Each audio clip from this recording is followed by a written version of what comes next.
Hey guys, thank you for joining us. If you need one reason, you might as well have five. And if you're new to the channel, please hit the sub button because we publish content every day. At this point, most of us on socials have seen something about One Night Kwamxolisi. Sisanda is at the helm of this production as a lead actor and director. We've seen his directorial work on shows like Intercessions, Grid and Desire, Gold Diggers, and that's just to name a few. And this time, he gives us One Night Kwamxolisi. A story about a semi-successful rugby player who's opening up a new restaurant, but first invites his close friends to celebrate with him. Of course, that comes with alcohol, secrets being revealed, friendships being tested. In today's list, we give you 5 major takeaways from this feature film. At number 5 is the storyline. One Night Kwamxolisi's storyline is great. It has potential and is very much relatable, especially with young Black South Africans moving into the middle class. It is very much let down by the production though. We know that one night can change a lot of things, especially when alcohol is involved. But there's so many anti-climax moments and shortcuts to the climax in this feature that it leaves it feeling like a mess. For instance, 1 minute, Linda's character is too drunk to stand. The next, she's fine.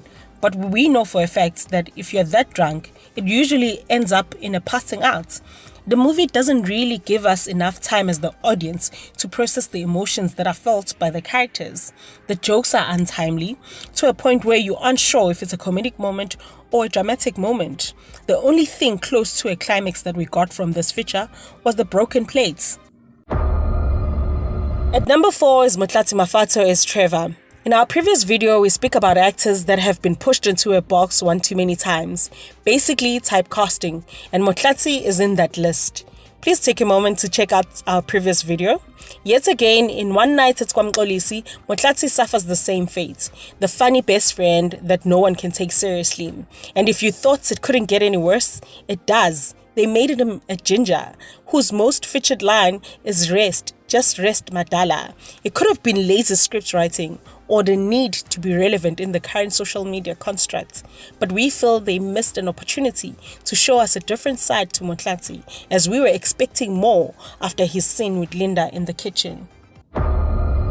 At number 3 is Buhle Samuels. Buhle has had amazing characters to portray in the past. She's received nominations for her performances. In One Night at Kwamxolisi, she takes on a role of Cardi, a beautiful, sexy airhead girlfriend to Trevor with an American accent. Can someone please call Tyler Perry? Because this is a page from his book. The richest guy in the group rocks up with a hot girl with an accent. I think it was a missed opportunity on character development, or a different angle to the sexy, gorgeous girls that are making a name for themselves out there, who are smart, capable, but are still drop-dead gorgeous. At number 2 is the camera work. The whole film is about vibes, being out with your friends, getting wasted, so it makes technical sense to have a shaky camera. It might have been an intentional or unintentional decision from Sisanda to have us experience the feeling of being tipsy through his camera work, but it was downright impressive.